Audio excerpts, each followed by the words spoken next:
SIP9 Hub.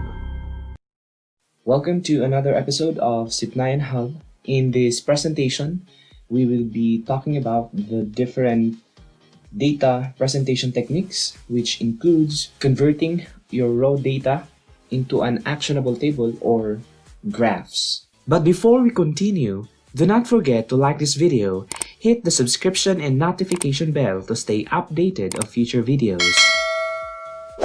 People are visual creatures, and much of the information entering people's brain is through their visual senses. This is the reason why presenting data visually is preferred. Tables and graphs are used to present data in a clear and concise manner. In such ways, trends and patterns can be easily spotted and makes understanding and communication of research results easier to do.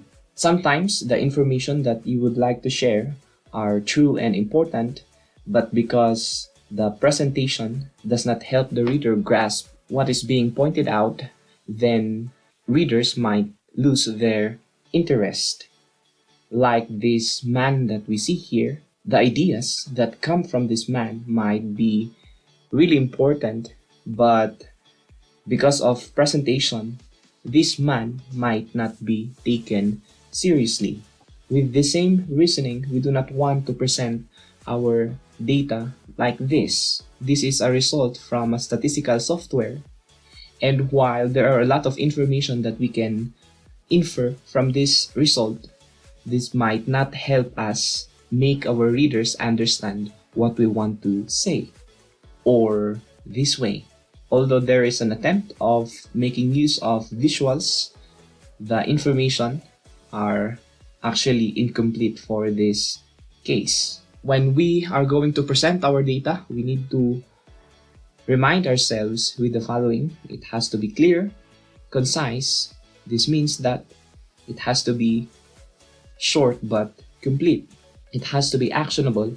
And although this is not the primary reason of using tables and charts, it also helps because we can make our presentation more attractive. Generally, data are presented using texts, tables, and graphs. The textual technique is most appropriate when data are themselves texts, as in the case of qualitative studies. It is also best suited when presenting small datasets or when it is more important to emphasize points. In this presentation though, we will focus on tables and graphs. These are techniques that are more appropriate for highly quantitative data. We start by our table. More completely, we call it our frequency distribution table. This is the process of converting a raw data into a workable table. Doing this gives us at a glance reference into the distribution of the data. When it is important to emphasize the distribution of a data, then our frequency distribution table will help us a lot. They are easy to interpret and they can display large data sets. It also helps us identify obvious trends within a dataset and can be used to compare data between datasets of the same type. Although one disadvantage of using a frequency distribution table, its inability to readily emphasize the skewness and kurtosis of a dataset. The concept of skewness and kurtosis will be elaborated more in our future lectures, but just a quick description of what we mean by skewness and kurtosis. Skewness tells us which direction your data tends toward, whether most scores are high or most of them are low. Also, kurtosis tells us about the central peak of our data.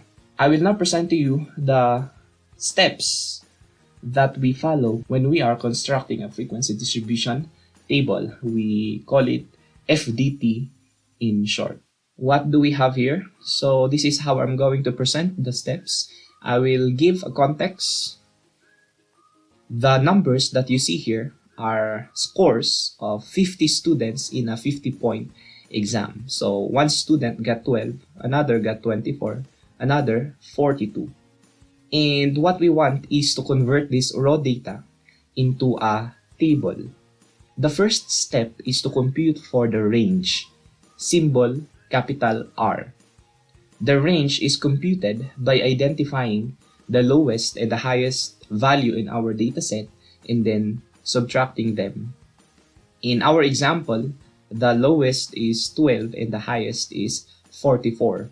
Their difference is 32. So the value of R is 32. The next step is to approximate the number of class intervals. This number, the number of class intervals, is represented by small k. And this is computed by taking the square root of n. N here is the number of observation. In this example, n is equal to 50 because there are 50 scores. Square root of 50 is approximately equal to 7.07. We may round our answers to 2 decimal places. So we can have our value for k as 7.07. However, if you want square root of 50, that is also possible. The third step is to compute for C. What is C? It is the class width, and this is just the ratio of R, the number that we computed in step number 1. That's the ratio of R and K. That's the number we computed from step number 2. After computing this ratio, we need to round it to the nearest odd number. So C is always an odd number. 4.53 is rounded then to 5 because 5 is the nearest odd number from 4.53.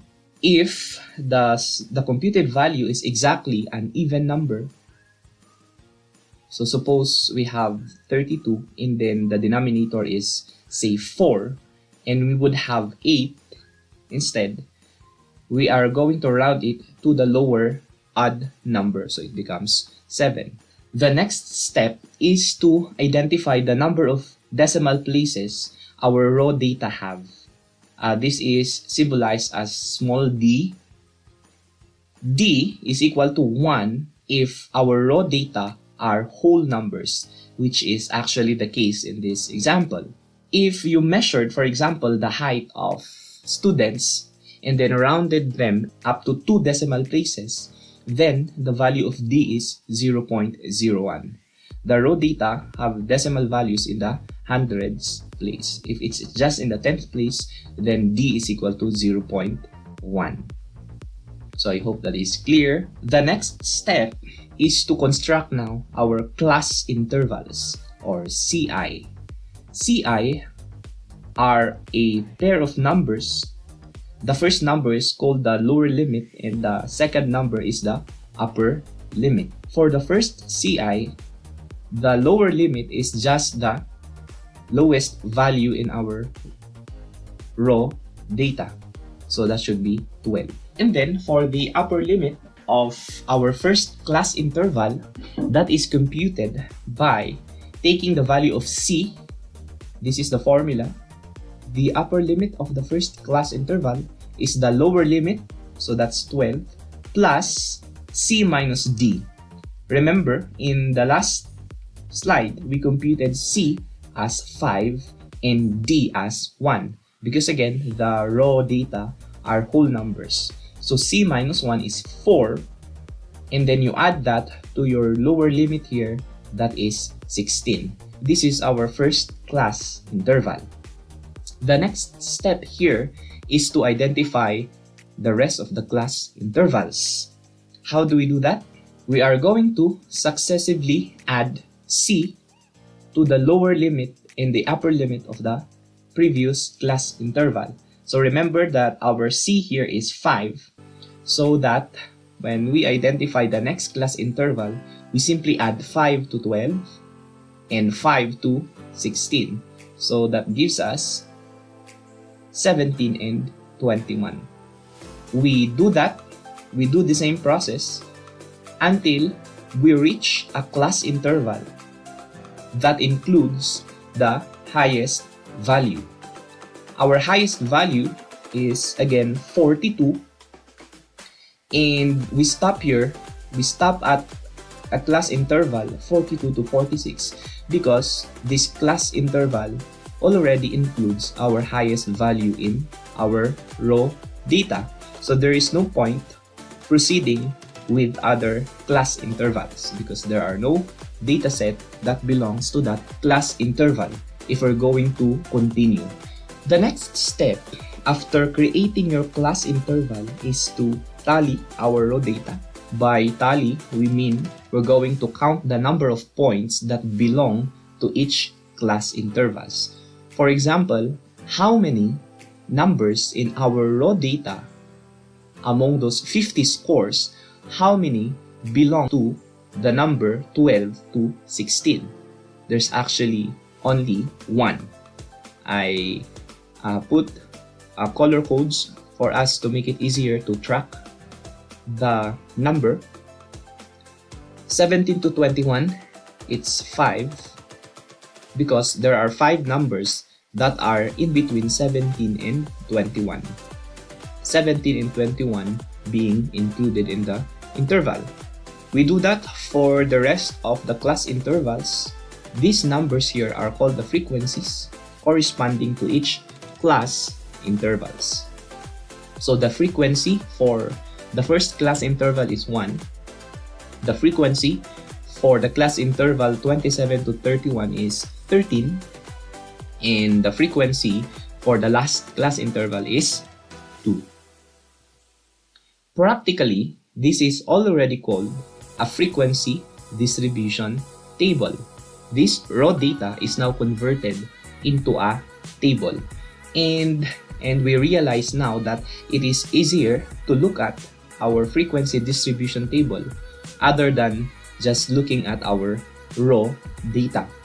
Interpretations such as majority of scores belong to the middle class interval or the frequency is lower for the extreme class intervals, which is 12 to 16 and 42 to 46. And in terms of students' performance, we may conclude that students had more of an average score because their scores are at the middle of the distribution, and few had a very low score. However, there is also a few of them who got a score at the upper class interval, the highest class interval. Normally, we write the sum of frequencies here so that we will be reminded of the number of observations that we have in our raw data. There are other information that we can gather from a frequency distribution table. Again, the first 2 columns here are considered frequency distribution table, but we have what we call a true class boundary or TCB. These are the real limits. They are called the real limits. And TCB, it's like your class interval, except that the values are dependent on the number D. What we do with D, remember, D is the number that we computed from step number 4. We want to divide that by 2, and then the result, we add it to the upper limits of each class interval, and then we subtract it to the lower limits of our class intervals. That's why we have 11.5, because our D divided by 2, remember our D is 1, if you divide that by 2, we have 0.5. That number 0.5, we subtract it from each of the lower limits here, 12, 17, 22 until 42. If we do that, we would have 11.5, 16.5, 21.5 until 41.5. So it's really the class interval, the lower limits of our class interval, less D over 2, which is in our case 0.5. Similarly, for the upper limits of our TCB, it is based from our class interval, except that we add D over 2. So 0.5 plus 16 is 16.5. 0.5 plus 21 is 21.5, so on, so forth. That is our TCB. Class mark. Class mark is simply the midpoint or the middlemost value for each class interval. So 12 to 16, the middlemost number there is 14. Computationally, the class mark is just the average of the lower limit and the upper limit of each class interval. That means we add 12 and 16, that is 28 divided by 2 is 14. We can do that for the rest of the class intervals. So we have 17 plus 21 divided by 2, that's 19. 22 plus 26 divided by 2 is 24. 27 plus 31 divided by 2 is 29. Or we can have a shortcut.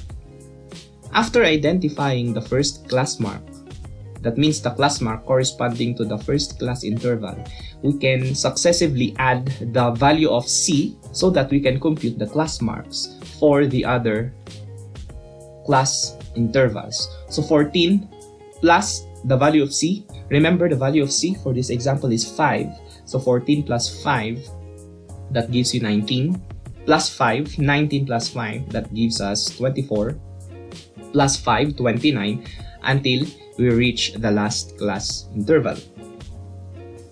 Relative frequency is based on our second column, that's the frequency. For each frequency here, we divide it by the total here and then multiply it to 100. So how did we get 2? We have 1 divided by 50 times 100, that is 2. Similarly, 5 divided by 50 times 100 is equal to 10. So we do that for the rest of the class intervals. If we are going to take the sum of the relative frequencies, it has to be 100. Well, sometimes when we divide numbers, it's not exact like the examples that we have here. It could be 10.99 or 14.33. So we may round our relative frequencies up to 2 decimal places. Sometimes this is over 100, it's 100.01 or 99.99, but that is okay. Less than cumulative frequency. Cumulative meaning we are adding successively. Less than cumulative frequency is computed by starting at the frequency of the first class interval. So we start at the top and then we add the frequencies cumulatively, meaning 1 plus 5, that is 6. 6 plus 7, that is 13. 13 plus 13, that is 26. 26 plus 10 is 36. 36 plus 12 is 48, and 48 plus 2 is 50. The last number that we get here should be the same as the total of the frequencies. We have another cumulative frequency. We call it the greater than cumulative frequency. It is still a cumulative of numbers, but this time we start at the bottom of the class intervals. So we start with the frequency of the last interval, that is 2.